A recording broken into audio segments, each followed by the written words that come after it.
बच्चों, यह वीडियो कक्षा 6 के लिए है। सुकृतिका पाठ्य पुस्तक के वीडियो के इस भाग में आज हम लोग क्रिया परिचय के प्रश्नोत्तर को जानेंगे।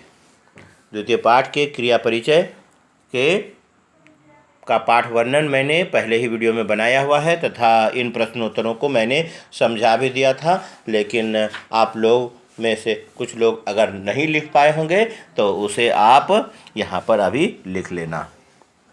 तो आप सभी कोई इस वीडियो को सुनने के पहले अपने किताब का 18 और 19 नंबर पेज को खोल करके रखेंगे और ताकि आप आसानी से उसे भर सकें। जो मौखिक कार्य के लिए दिया गया है यानी ओरल के लिए जो पूछा जाता है उसके प्रश्नोत्तर में पहला प्रश्न है, यह बोलकर पढ़ना है और पढ़कर याद करना है। तो अस धातु के प्रश्नोत्तर हैं जो कि यहाँ पर उत्तर भी दिया हुआ है, क्या बोलना है वह भी दिया हुआ है। तो प्रथम पुरुष में यानी सह तौते के साथ में अस्ति सतह संति का प्रयोग किया जाता है।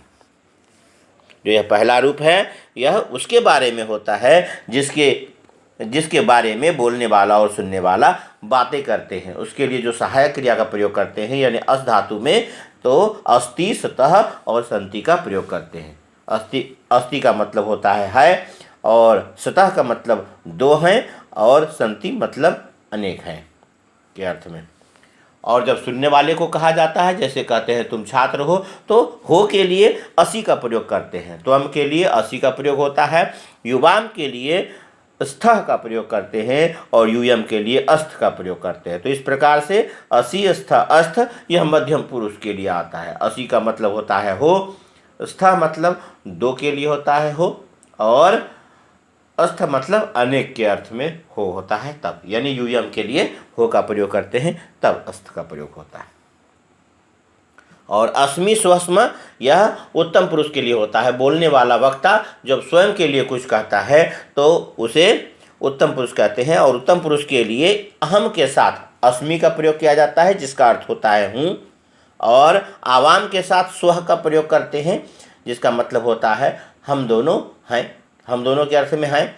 और स्मः का मतलब होता है वह वयम के साथ में प्रयोग में आता है, स्मः मतलब भी हैं होता है। तो इसे बोलकर पढ़कर याद करेंगे। अस्ति सतः संति असि स्थः अस्थ अस्मि स्व स्म। इसके पश्चात क्रिया का वह रूप जिसमें धातु यानी क्रिया का धातु रूप होता है, और वह धातु वाली क्रिया जो यानी धातु रूप जो पढ़ना लिखना खेलना कूदना क्रिया जब अगर होती है तब उस रूप के साथ में जो मैंने विभक्ति सूत्र में आपको बतलाया था उसमें लट लकार वर्तमान काल का रूप जो है वह रूप यहाँ पर दिया हुआ है। तो उसमें प्रथम पुरुष के साथ में, प्रथम पुरुष में एक वचन द्विवचन और बहुवचन में इन क्रियाओं का प्रयोग करते हैं। प्रथम पुरुष एक वचन में पठति, द्विवचन में पठता और बहुवचन में पठन्ति का प्रयोग किया जाता है। सह तौ ते या सा ते ताह के साथ इन क्रियाओं का प्रयोग कर सकते हैं। यानी सह पठति तौ पठतः ते पठन्ति, या सा पठति ते पठतः ताह पठन्ति। यानी जिसके बारे में बात करते हैं उसमें प्रथम पुरुष के शब्दों के साथ इन क्रियाओं का प्रयोग करते हैं। उसके बाद मध्यम पुरुष में त्वम युवाम युयम के साथ क्रमशः पठसि पठथः पठत का प्रयोग करते हैं। यानी त्वम पठसि युवाम पठथः यूयम पठत का प्रयोग करते हैं। फिर अहम आवाम वयम के साथ में आमि आवह आमह वाली क्रिया का प्रयोग करते हैं। यानी उत्तम पुरुष के साथ में अहम पठामि आवाम पठावह वयम पठामह में इन क्रियाओं का प्रयोग करते हैं। तो यह धातु का रूप है। लट लकार के अनुसार से पठ धातु का रूप पठति पठता पठन्ति पठसि पठतः पठत पठामि पठावह पठामह। तो इन क्रियाओं का प्रयोग करेंगे और इन्हें बोलकर पढ़कर याद करेंगे। इसमें ध्यान रखेंगे अति अतः अंति, असि अतः अथ और आमि आवह आम। इस सूत्र को अगर याद कर लेते हैं तो कोई भी धातु रूप आप बना सकते हो और इसे आसानी से बोल सकते हैं। इसके पश्चात जो है वह रूप है वह ध्यान रखने योग्य चीज़ें हैं। जो ध्यान रखने योग्य चीज़ें हैं वह यहाँ पर मैंने लिखा है, इसे आप देखेंगे तो जो रूप आपको अभी मैंने बताया वही रूप है यहाँ पर।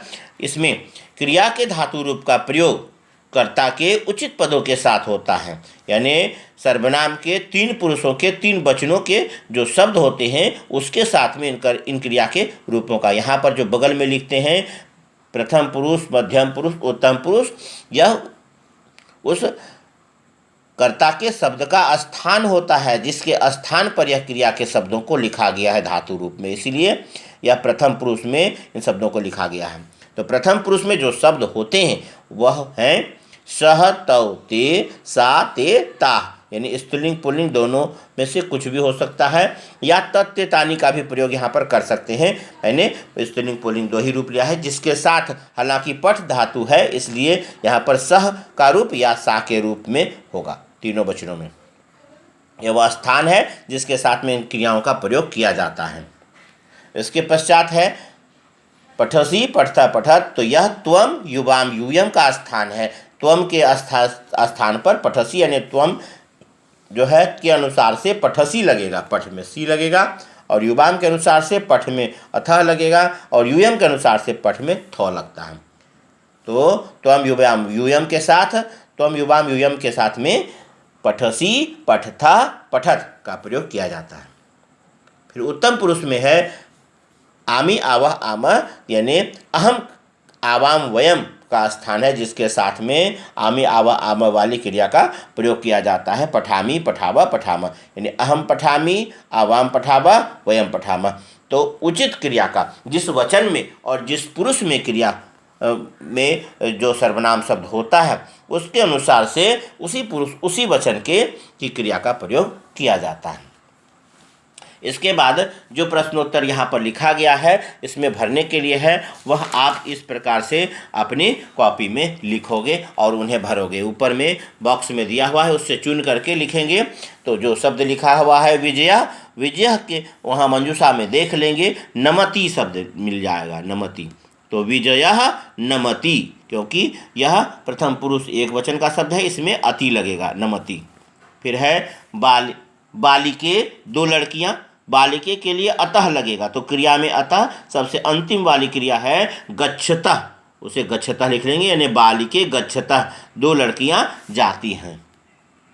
छात्रा बहुवचन का शब्द है, इसमें अंति लगता है, पठ के साथ में अंति का प्रयोग करते हैं, पठंती, तो यह पहला शब्द है पठंती, वह यहाँ पर लिख लेंगे और इस प्रकार से शब्द के साथ दोनों को लिखेंगे तभी वह रिक्त स्थान पूरा होगा। तो फलम लिखा हुआ है, उसमें फलम नपुंसक लिंग का शब्द है, एक वचन है, इसमें भी ती लगता है तो इसलिए पतती। तो ध्यान रखेंगे उचित शब्द का प्रयोग करेंगे। विजय, विजय के साथ नमति का प्रयोग करेंगे और फलम के साथ पतती का प्रयोग करेंगे। बालिके के साथ गच्छता और छात्रा के साथ पठंती का प्रयोग करना है। क्लियर है। इसके पश्चात 3 नंबर में जो वर्ण संयोजन दिया हुआ है इसे वर्ण संयोजन करना है और इसे फिर वापस लिखना भी है। तो जो जानते हैं कि स्वर जो होते हैं वह व्यंजनों के साथ में जुड़कर मात्रा के रूप में लिखे जाते हैं। तो प और ए से पे बनता है, ट ई हर्ष ई मात्रा है तो अक्षर के पहले लगेगा टी, और क आ का, तो पेटिका, यह शब्द ऑलरेडी पहले से लिखा हुआ है। आगे जो शब्द है वह शब्द बनाना है। तो ग अ के मिलने से अ की अपनी कोई मात्रा नहीं होती है, हलंत हट जाएगा और ग हो जाएगा, और ज औ, तो ज में औ का मात्रा होगा तो शब्द बनेगा गजौ, ग जौ, ऐसे भी बोल सकते हैं मिलाकर ग जौ। तो उच्चारण को अलग अलग उच्चारण के अनुसार से स्वर और व्यंजन को अलग अलग करके लिख दिया जाता है, तो वह वर्ण विच्छेद का रूप होता है। और उन बिखरे हुए क्रम से बिखरे हुए जो शब्द के वर्ण होते हैं उनको मिलाकर लिखने को, जोड़कर लिखने को ही वर्ण संयोजन कहा जाता है। तो इस वर्ण संयोजन को आसानी से कर लेंगे। इसके बाद है आ, यह स्वर है, पहला आ हो जाएगा। इसके बाद ग अ, ग, च छ अ, तो यह च छ संयुक्त हो जाता है, तो च छ संयुक्त, और त ई, तो में हर्षी, तो आ गच्छति, यह शब्द बनेगा आगच्छति। फिर है व ई, व में हर्षी मात्रा, द य आ, तो द्या, द्य लिख करके आकार लगाएंगे। द य संयुक्त होता है और यह संयुक्ताक्षर बनता है द्य, तो द्य एक लाइन दे करके घ की तरह लिखते हैं, इसे द्य कहते हैं। तो द य आ, तो द्या विद्या हो गया। ल अ ल और य अ, यह तो विद्यालय। इस प्रकार से इन शब्द को लिखेंगे, विद्यालय। इसके पश्चात जो मूल धातु लिखत दिया हुआ है, तो चौथा नंबर में तो इसका मूल धातु लिखना है। यानी इसका मूल धातु क्या है, तो गच्छ का मूल धातु हालांकि गम होता है, तो जो प्रचलित रूप है उसको कोष्टक में दिखला देंगे इस प्रकार से।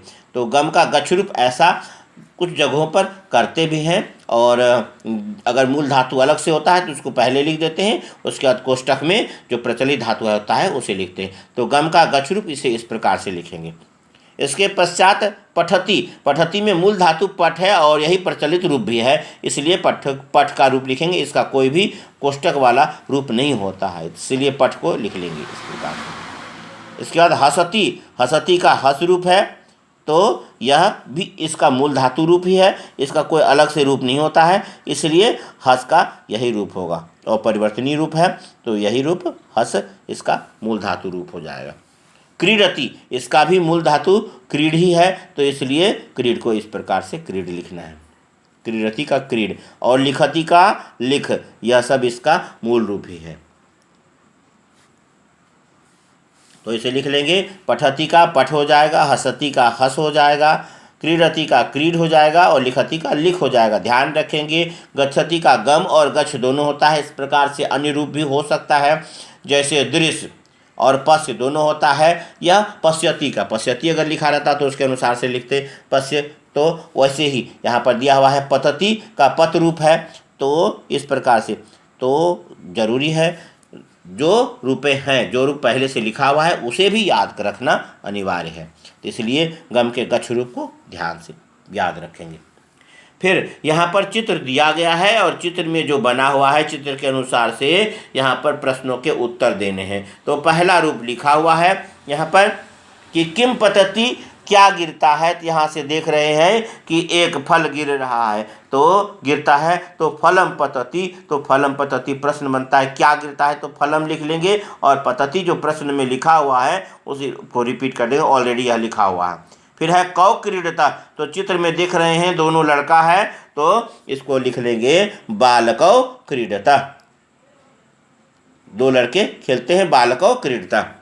दो पक्षी कुछ खा रहे हैं, यहाँ पर देख रहे हैं दाना है, अन्न, अनाज को अन्न कहते हैं। तो यहाँ पर चटके है, चटके किम कुरुता, तो दो पक्षी क्या करते हैं, दो चिड़िया क्या करती हैं, तो चटके किम कुरुता, तो चटके किम कुरुता चटके है, तो चटका मतलब चिड़िया होता है और खग का मतलब पक्षी होता है, तो पक्षी को चटका कहते हैं। यानी चिड़िया अगर कहेंगे तो उसका चटका होगा, और अगर खग कहेंगे तो पक्षी होगा। तो दो चिड़िया क्या करती हैं, तो क्या कर रही हैं, तो अनाज को चुन रही हैं, तो यह हिंदी होता है दो चिड़िया अन्न खाती हैं, तो चटके अन्नम खादता, खा रही हैं, तो चटके अन्नम खादता, यह लिख लेंगे, इस अनुसार से हो जाएगा। तो ख नंबर होगा बालकौ क्रीडता, दो लड़के खेलते हैं, चटके अन्नम खादता। इसके बाद में यहाँ पर देख रहे हैं फूल खिला हुआ है, तो कानि विकसंती, तो फूल को पुष्प कहते हैं और तीन फूल है अर्थात पुष्पाणि, तो पुष्पाणि विकसता, हाँ, तो यानी अनेक फूल खिलते हैं, इस अनुसार से इसे भर लेंगे। तो इसके पश्चात जो है वह कारक का चैप्टर शुरू होगा, और तब इसके प्रश्नोत्तर भी होंगे और कारक का विश्लेषण के पश्चात में प्रश्नोत्तर होंगे। तो आप अपनी सुविधा के अनुसार से इस भाग के यानी द्वितीय पाठ के यानी क्रिया परिचय के इन प्रश्नोत्तरों को अच्छी तरह से अपने सुविधा के अनुसार से रोक करके भी लिख सकते हैं या देख करके, तो आप इसे देख करके लिखें और अच्छी तरह से इसे भरेंगे। धन्यवाद।